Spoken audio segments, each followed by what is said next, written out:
Good afternoon, and welcome to the City Club of Cleveland.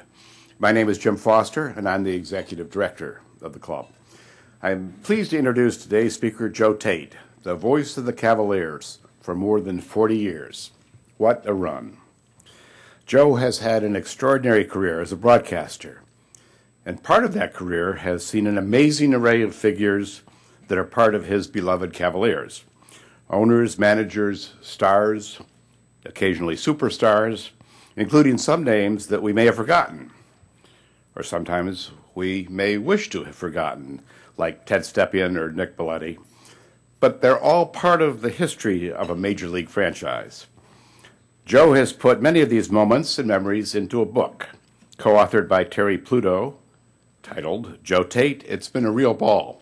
We were hoping to have Terry with us today, too, but Joe tells me Terry is hiking the Appalachian Trail with his wife, and so he's not here, but we're delighted Joe is. And copies of the book are available. A cultural exchange is outside the door, and you can get a copy, and Joe will sign it after the program if you'd like. I will let Joe cover the highlights that are part of his book, but a brief overview. He got into broadcasting at Monmouth College in Illinois and on his college radio station, WRAM. After college, he had a number of sports broadcasting jobs in baseball and football. He taught broadcasting at Ohio University and came to the Cavaliers in 1970. Since then, his main gig has been Cleveland's basketball franchise, but Joe also had a long relationship, more than 15 years, with the Cleveland Indians on both radio and television, and a number of other teams where his voice and knowledge of the game has added a great deal to fans' enjoyment, including the Cleveland Rockers, the Women's National Basketball Association, and the perennial Division III college football champions, the Mount Union Purple Raiders. In 1992, Joe Tait was inducted into the Radio Television Broadcasters Hall of Fame of Ohio, and in 2010 received the Basketball Hall of Fame Kurt Gowdy Media Award. As is the job of sportscasters, Joe Tait has spent a lifetime talking about other people on the court or field, sometimes off the court. But before we begin here today, I also want to recognize and welcome Joe's wife, Jean, and son, Joe Tait, who are with us today. Welcome. And today we are honored and privileged to have the opportunity for us to share some conversation with someone who is truly a much-loved part of our Cleveland sports community, Joe Tait. Joe?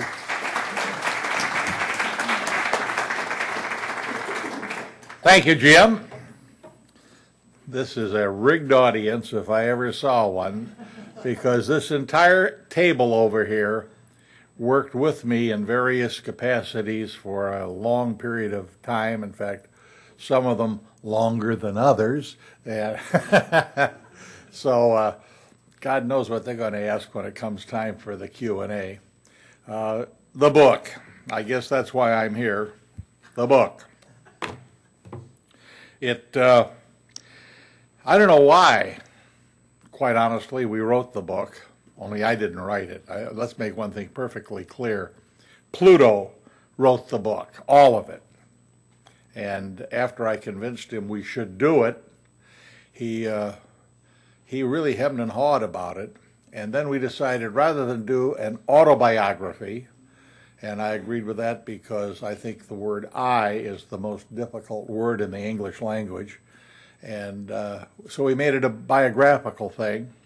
And he says, how much background information do you have? And I produced 20 scrapbooks of information going all the way back to one of those obligatory pictures of me on a bath mat with my bum sticking up in the air and a big smile on my face. That one didn't make the book, by the way. But he just went through all 20 of those scrapbooks, would come over to the house, sit and talk about what he had seen and read, and then he put that book together. So it really is a Terry Pluto production with yours truly as the main event, I guess you'd have to say.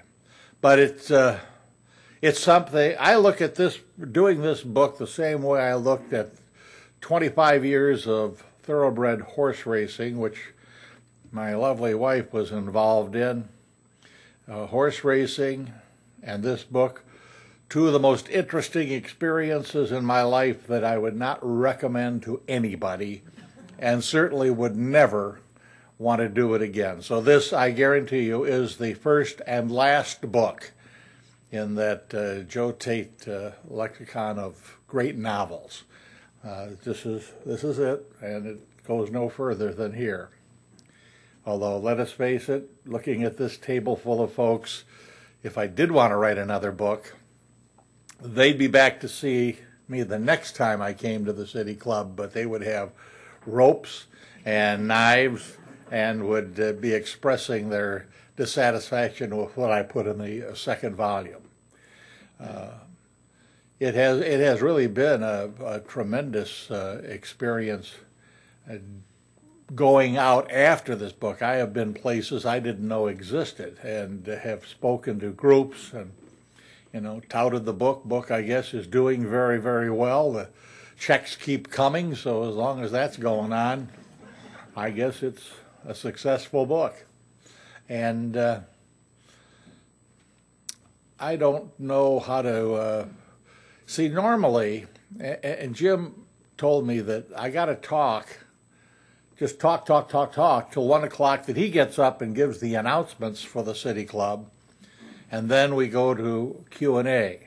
Well, as everybody at this table knows, 90% of what I do when I go out is Q&A, and I have very little prepared text because nobody wants to listen to what I have to say. I would much rather listen to what you have to say and try to make some sense out of it.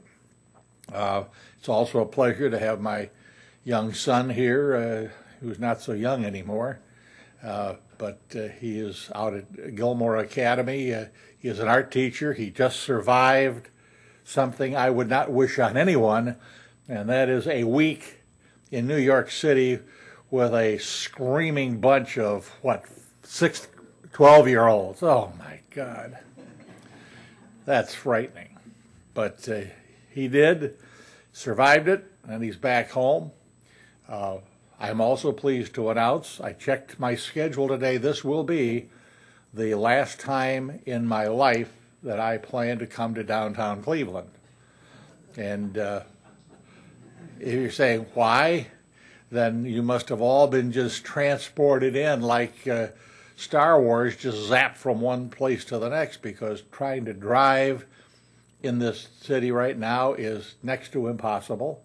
And finding parking space in garages is also virtually impossible, ever since you guys took my free pass away from over there at the queue.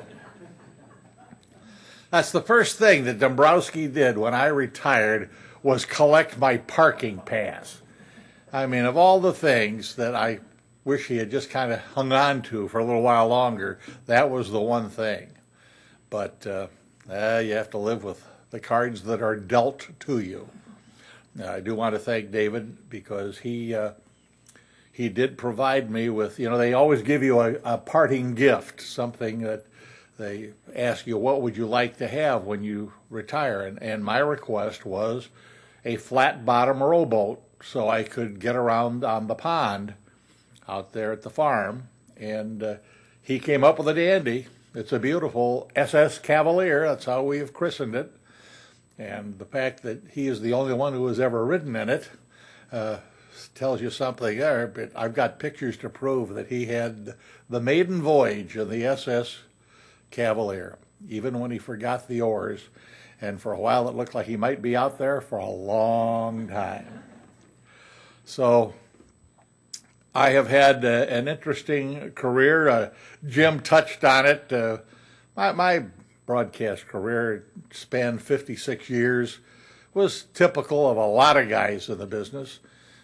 After Monmouth, and starting out at my first radio station as a janitor and working into the station that way, I went through 3 years in the Army, and which spent some time building a radio station in Sinop, Turkey, to entertain the troops, which was an experience unto itself. We used to, at Thanksgiving and Christmas, broadcast our menu of what we were eating that day in the mess hall to the guys on the Russian subs that were sitting just off our coast, monitoring everything that was said and done at our base. So it was fun. In fact, my left fielder on the softball team was Charles Beerbauer, who spent a long time with ABC and I believe CNN, and is now down at South Carolina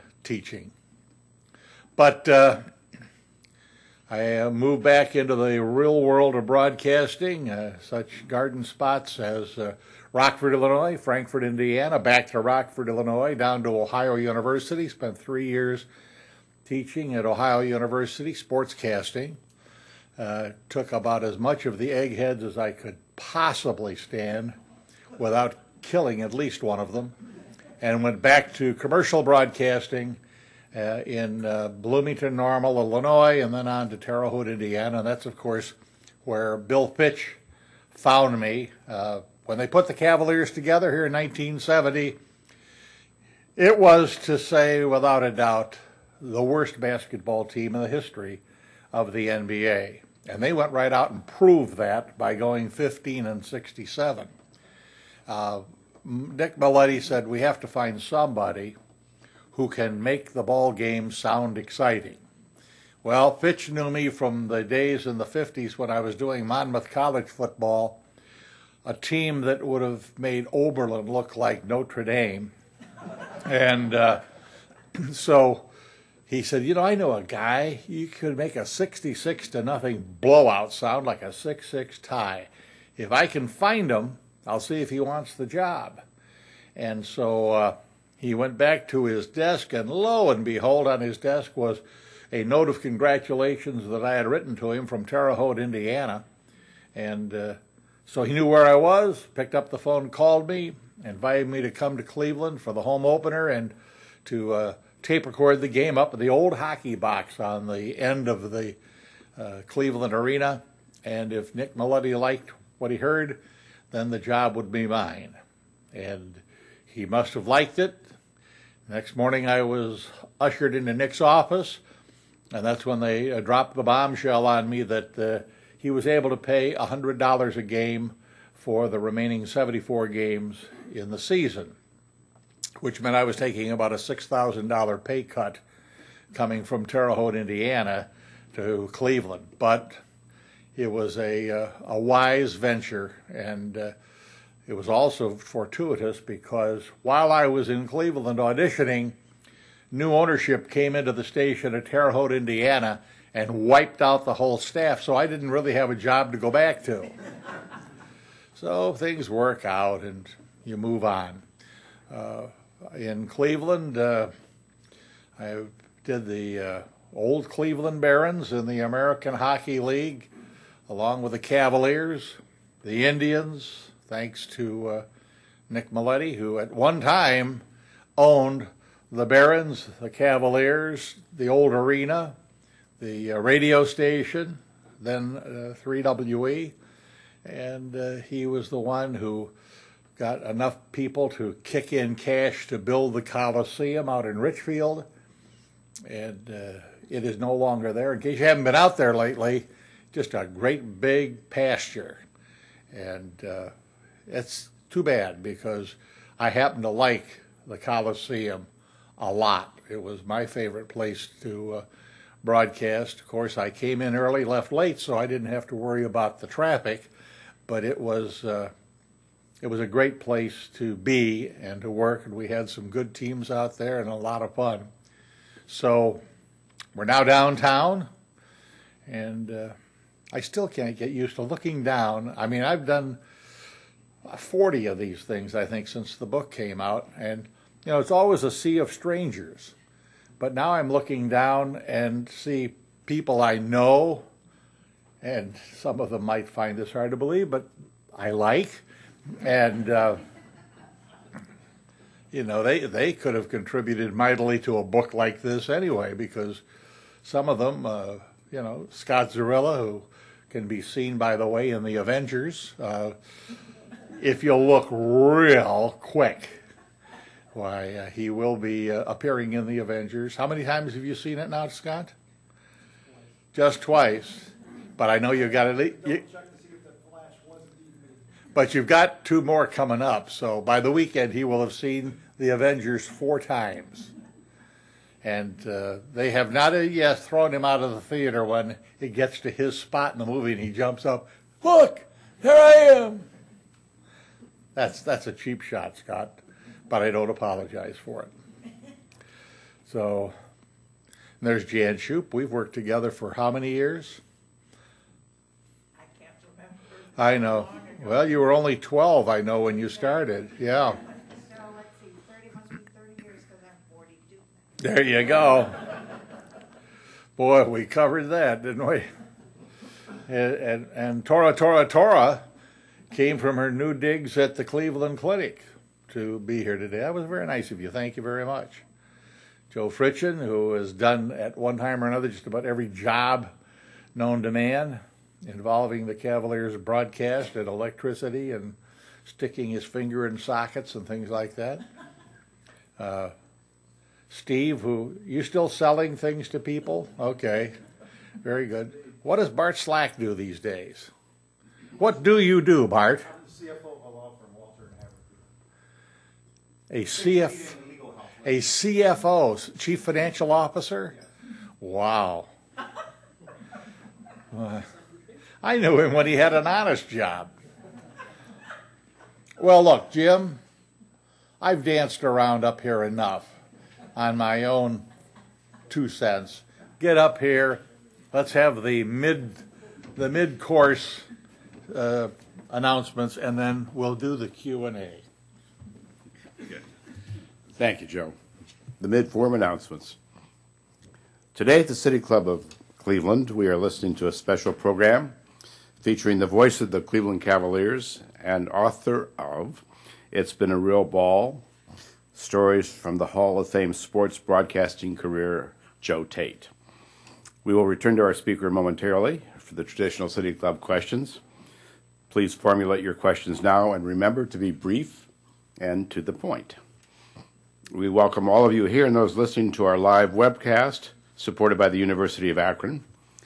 For more information about our upcoming forums, to learn how to order a CD or DVD of today's program, or to listen to a podcast of any of our past programs, please visit our website, www.cityclub.org. We would like to welcome guests today at tables hosted by the Cleveland Cavaliers and Medical Mutual. Thank you for your support. And now we would like to return to our speaker for our traditional City Club question and answer period. We welcome questions from everyone, including guests. Holding the microphone today is City Club Program Director Carrie Miller. First question, please. No softballs. Just wait till I get back up.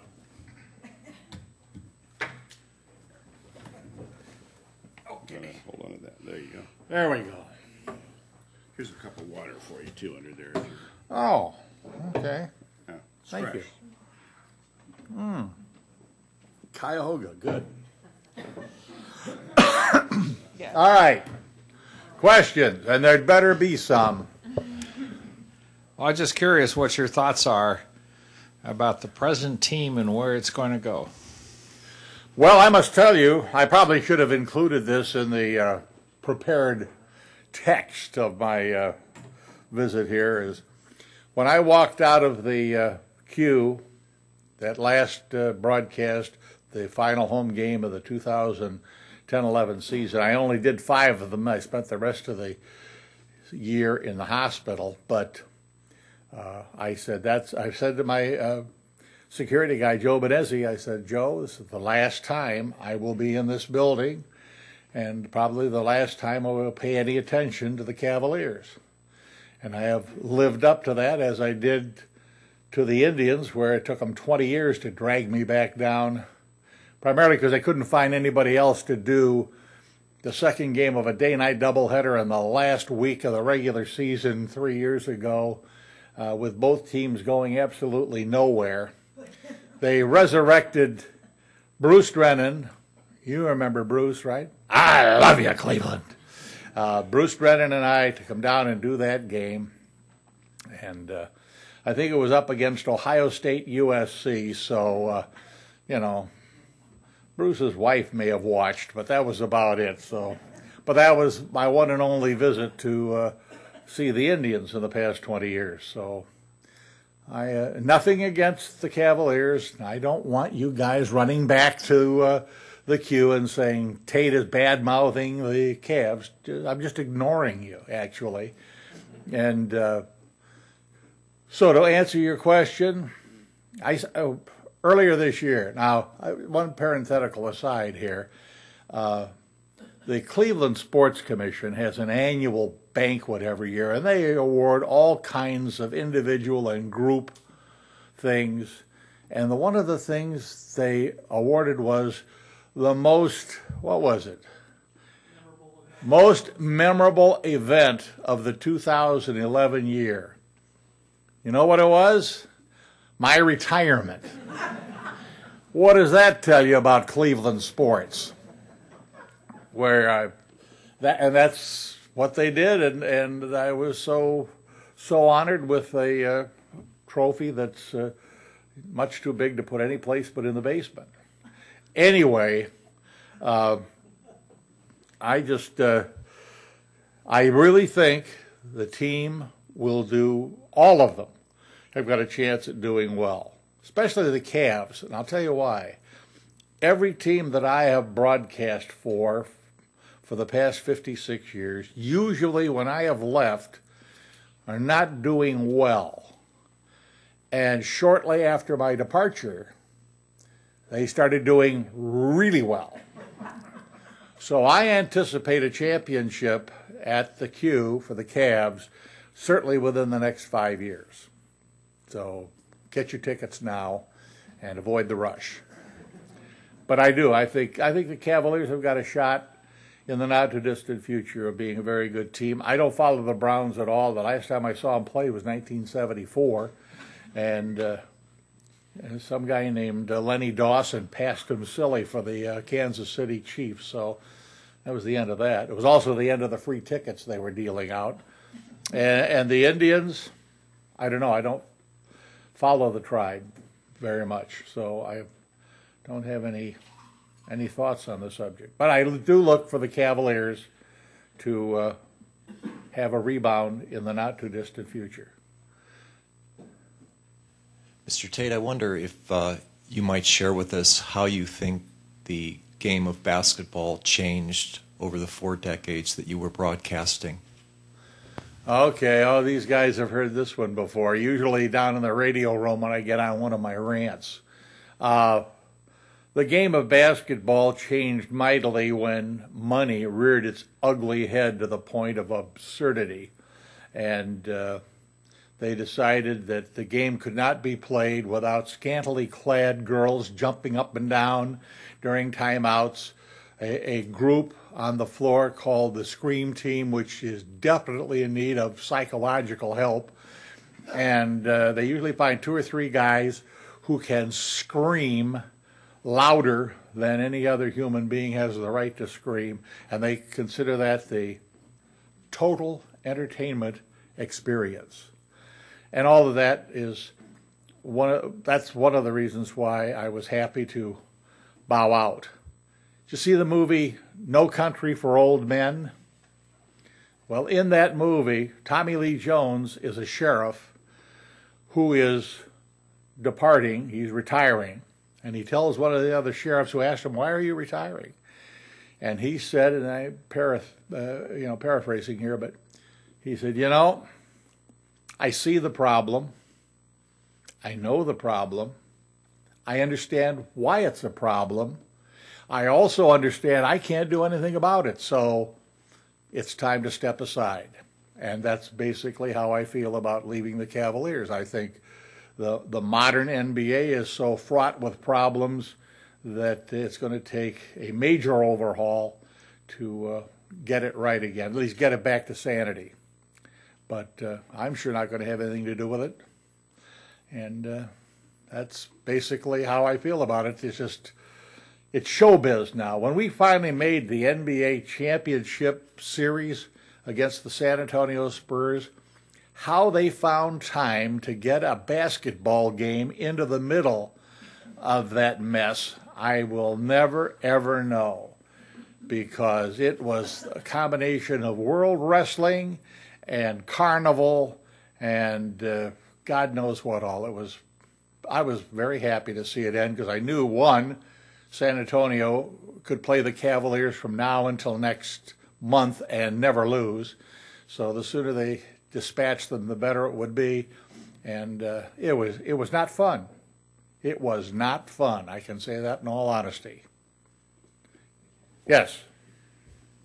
Joe, I've listened to you for ever, and you sound as terrific today as you've sounded on the radio all those years. So thanks for coming out. The question I have is there's been a lot written about and a lot talked about the last year that LeBron James was here. From some of our perspective, it looked like he was not giving 1,000% those last couple of playoff games. I was wondering how that looked from your seat at courtside. Well, thank God I don't have to be courtside because it's the worst place in the world to see a ball game. Of course, they charge more money to sit there than anybody else, but the people who buy those tickets like to be sweat on and bled on and, occasionally have a large ball player sit in their laps. But I think basically here's what happened. 2008 Olympics, the dynamic trio of Dwayne Wade, Chris Bosh, and LeBron James cooked up the master plan to all go to Miami and play for a championship. And they had to wait, of course, until their contracts were up.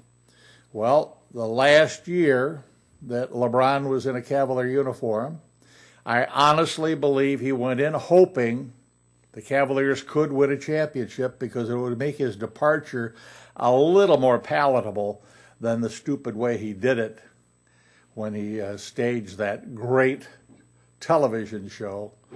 So when I saw Jim Gray show up on that, I knew it was bad news Bertha because he only shows up for, well, never mind. But so when he got into that last series, I think LeBron realized Cavaliers could not beat Boston. Boston was at the top of their game. The Cavaliers were obviously struggling a bit, and it took the juice out of the lemon, and he faded at the end. I don't believe he threw the game or threw the series. I think reality hit him like a 2x4 right at the end, and he had the other thing that LeBron was called upon to be at this juncture in his career, Cleveland, he could not be. He was never a leader. He liked to play for people who could lead. Drew Joyce the third down in St. Vincent, St. Mary, that was the leader on that ball club. Dwayne Wade in Miami, that's the leader on the ball club. LeBron just wanted to play, have a good time, and let somebody else lead. Not that he didn't have a lot of ideas on what people should do and not do, but that was the other. He could not deal with the role of leadership in the Cleveland franchise. Mr. Tait, I also have listened to you from your first days in Cleveland, and I have many fond memories. But one of the fondest memory I have of the Cavaliers was the Miracle of Richfield days, and specifically, all of a sudden I forgot the name, when we acquired an aging center named Thurman. Nate Thurman. Nate Thurman, and who could figure that he would do anything? I'd like your comments about Nate Thurman and that particular team. Well, Nate Thurman was one of the true gentlemen that I have met in professional sports. He was awesome in so many ways, on and off the court. I'd often said that if you want to see how to treat a lady in a social event, go to the same event and watch Nate Thurman with the woman that he brings to the event. How he treats her is it's a lesson in how to treat a lady. And he really, he knew what that was all about. But he brought order out of chaos on our ball club. When he showed up, we were about 6-14, And he realized that this was the last hurrah. He was also coming home, which had a marked effect on him. And Bill Fitch never played him more than he absolutely had to, but he spotted him at times when he would do the most good. And he was the catalyst that took us to what should have been, had Jim Jones not broken his foot between the Washington and the Boston series, it should have been a world championship. There was no doubt in my mind that they could have won it all that year and should have won it all that year had Jones not gone down with injury, because we were the best ball club at the end of the season in the NBA, bar none. Joe, you talked a little bit about the glitz and glamour that are part of the games today, but looking back on those earlier days, I referred to the ownership back in the early days. I think that didn't that start to come in back then? I kind of recall Stepien as a showboat kind of person, and I'm not sure exactly when cheerleaders came into pro ball, but it seems to me that it goes back down to the days of the Coliseum and the Teddy Bears. Yeah, that's right. The Teddy Bears. Yeah. Yes, wonderful group of young ladies. But in any case, was it sort of a gradual evolution that took the focus off of the game itself and onto all of the What it sideline? actually started, Jim, was with the indoor soccer team, the Cleveland, what do they call them, the Force, the Wolfsteins. They started the clouds of smoke and the tunnel entrance and the loud noises, and little kids just ate it up. And then that league got to be very carnivalistic. And then Ted came along and took it a few steps further.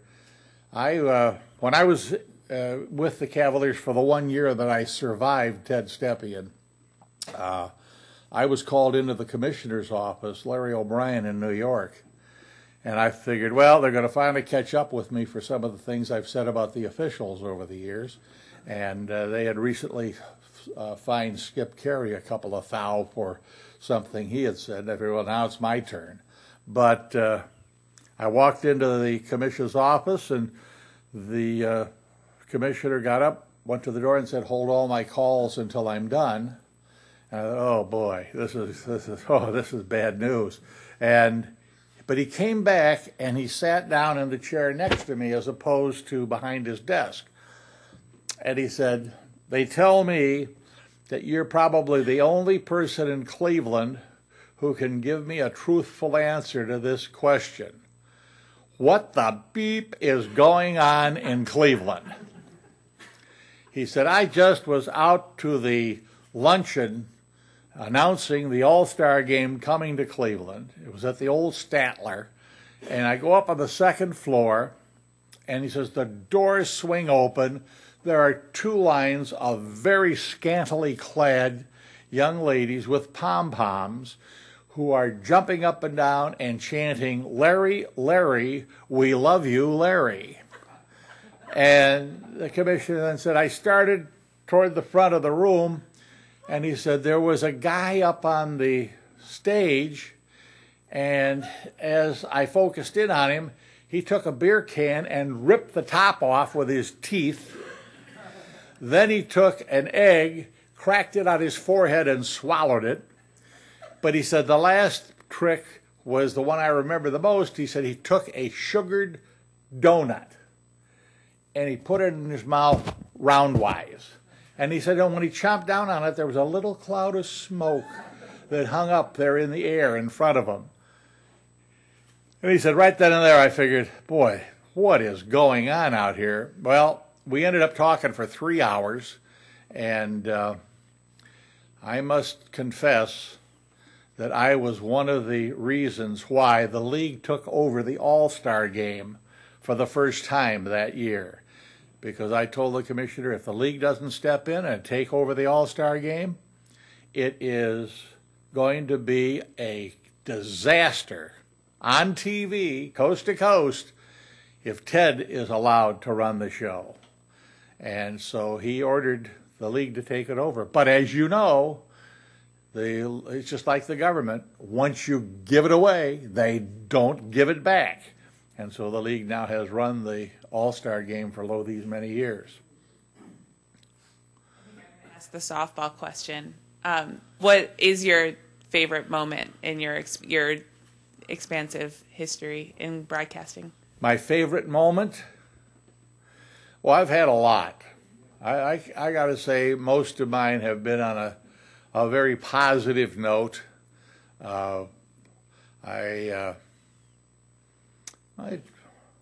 was my favorite moment, Scott? You've heard them all, good and bad. What would you say that I've come into the radio room? Well, the 4 overtime game with the Lakers was fabulous because we ended up with Bill Willoughby from Englewood, New Jersey, a high schooler into the pros, one of the first. I think Moses Malone was the first, and then Poodles Willoughby came in shortly thereafter. And Willoughby is guarding Kareem Abdul-Jabbar, and somehow we still managed to win that game 154 to 153. And I remember at the end of the broadcast, I turned to Pete Franklin, who sat next to me for home games, and I said, Pete, you can either stay and be a guest or you can go home because I'm not coming off the air until I wound down from this one. And so I was on for about an hour and a half afterward, just talking to everybody that moved. Dave Garcia was the manager of the Indians then, and I even saw Dave and dragged him down for 10, 15 minutes. That was quite a night. And of course the Miracle year was a spectacular time as well. And just being associated with Doherty, Nance, Price, Elo, Hot Rod, that team, and Lenny Wilkins, who was again one of the top gentlemen I ever met in or out of sports, was a very pleasurable time. But this guy Jordan kept showing up, and it's unfortunate that he did because he took the Cavaliers out of what would have been an NBA title that one year with the never to be forgotten. Of course, in Cleveland, you remember only the real bad stuff, the shot. So, yes.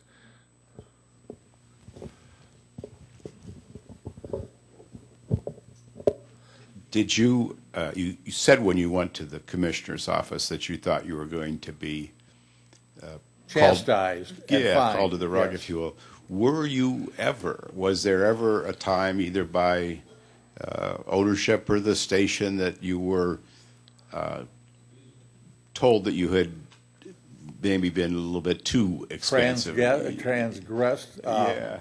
The only time I was ever called in was by Bill Fitch himself, after I had said that a call made by Forrest Harris in a game that cost the Cavaliers a ball game, and I said it was a great gutsy call, and Fitch let me know if I ever said that about a referee again, my guts would be lying on his desk.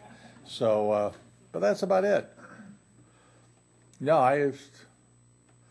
I can't honestly say that I've been called in for, any kind of a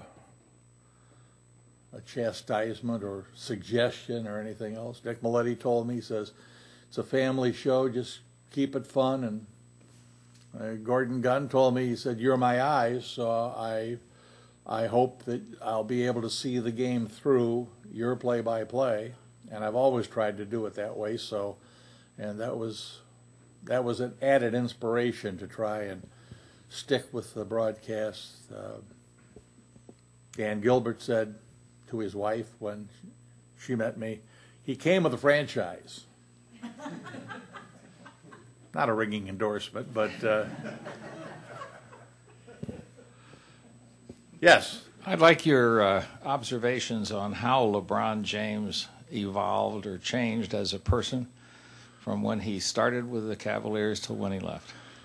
Oh, I personally did not know him that well. Now, there have been things written in the sporting prints that he never spoke to me in the time he was here, and that's a lot of hogwash. I mean, we didn't have long, detailed conversations, but he was always friendly, and I tried to be friendly to him as well.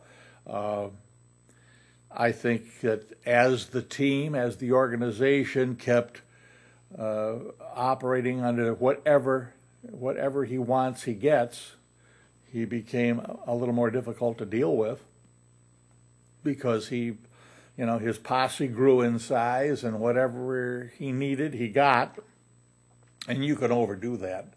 And I think he's a living proof you can overdo that. But the name of the game was win a championship, and they felt LeBron could win them a championship.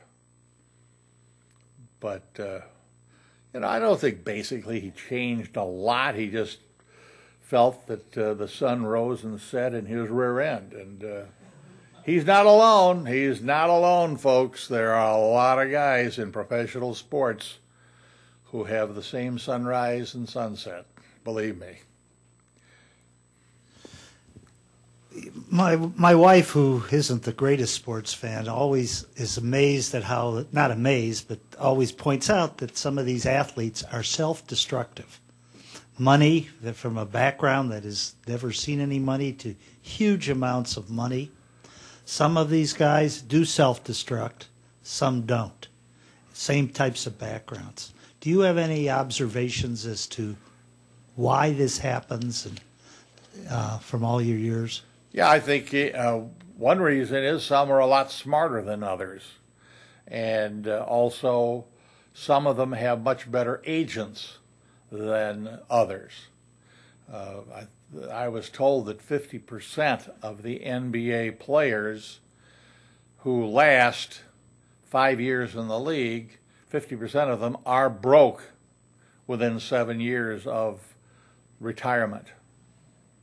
So, and it's a combination of things. They're not smart with their money. They don't have the right agent. And there are a lot of agents that'll grab it and run, and you wake up in the morning and your money's gone. So, but those are... I'm also wondering about their personal lives as well as their financial lives. You know, I've never been involved in their personal lives, I'm happy to report. you see that they're self-destructive on certain Yeah. And I wondered if you had any Insight? No. No, because, I try to maintain a good professional relationship with the ball players. As I grew older, I could have been, most of them father and some of them grandfather. So, we didn't operate in the same time zone or no. So I don't know what was going on away from the arena, and I really didn't want to know. Sometimes you know too much, you end up having it affect your broadcast, and in a negative way. So I really didn't want to know all that stuff. Yes? What advice would you give to somebody who would like to do what you do for a living? I have a nephew who's interested in doing color commentating and things as such.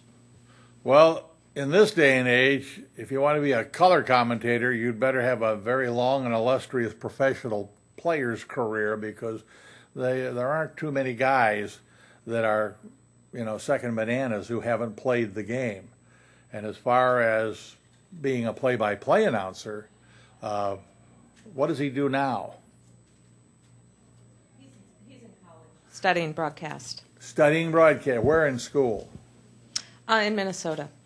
In Minneapolis, Minnesota? yeah. Where? What school? I think University of Minnesota. Oh, the big M. Yeah. Well, it's a tough grind, and you've got to be willing.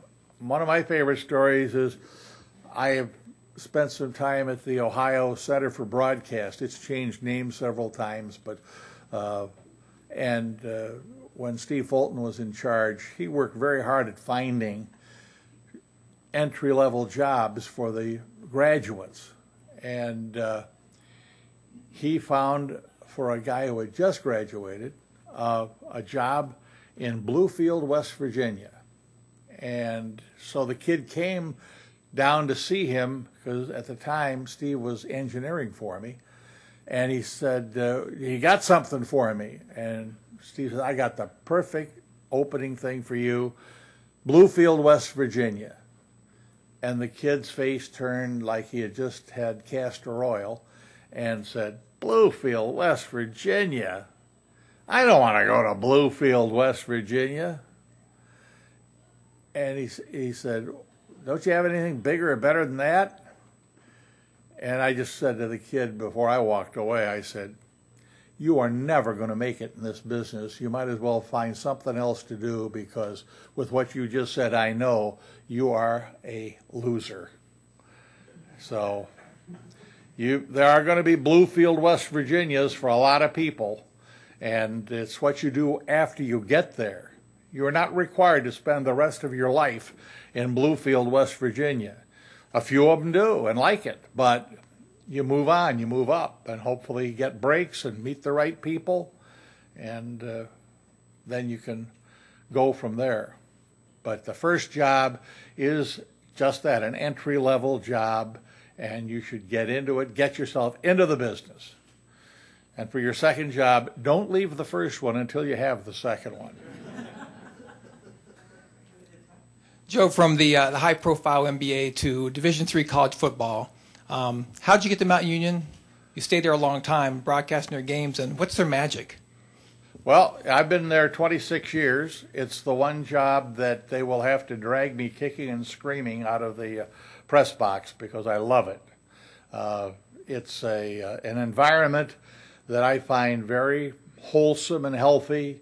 Guys going to school to get a degree who have next to no thoughts of playing ball beyond college. Once in a while you get a Pierre Garçon and things like that, but those are really, London Fletcher from John Carroll was another exception to the rule. But for the most part, they go, they play, they achieve what they can achieve, and then they move on to other things. And the whole atmosphere is just totally enjoyable for me. And I'm happy to say that now that they have heated the press box, my wife will be joining me for the telecast this fall. And it's something I admire Larry Karras. He's a man who proves without a shadow of a doubt that success breeds success. And I can't say enough things about Mount Union. It's very similar to the school I went to out in Illinois, Monmouth College. In fact, the president of Mount Union was the president of Monmouth College, and prior to that was back at Mount Union. So he's a good man. He's done a lot of things. If you haven't seen that campus lately, you won't believe it's the same school. But it's just a good thing. And in this modern day and age, I don't care where you're looking, it's hard to find a good thing, and it is a good thing.